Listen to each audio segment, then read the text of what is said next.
Krishna, your Gita must be burned.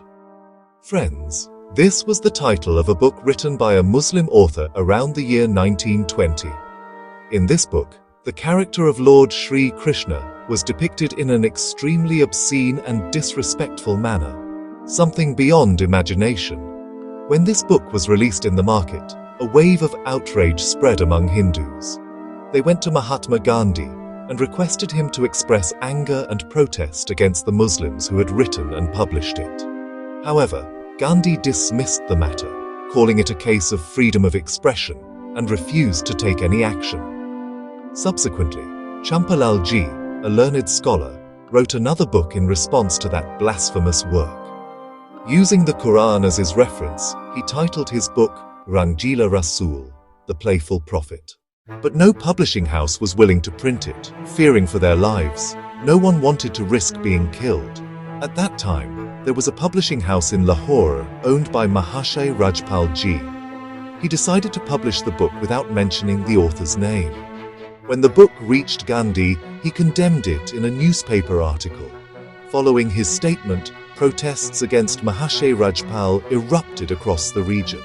Eventually, the government arrested Rajpal ji and began legal proceedings against him. Rajpal ji defended himself, stating that his book was entirely based on the Quran and that every fact he wrote could be substantiated from it. The court accepted his argument and he was honorably acquitted. When Gandhi learned of this verdict, he wrote another article stating that when the court fails to deliver justice, we must take justice into our own hands. These words inspired an 18-year-old Muslim youth named Ilm-ud-din, who brutally murdered Mahashay Rajpal ji. Gandhi then wrote to the British government requesting clemency for Ilm-ud-din, citing his young age. But the government refused, and Ilm-ud-din was hanged to death. Today, his grave lies in Pakistan, where he is still revered by many Muslims.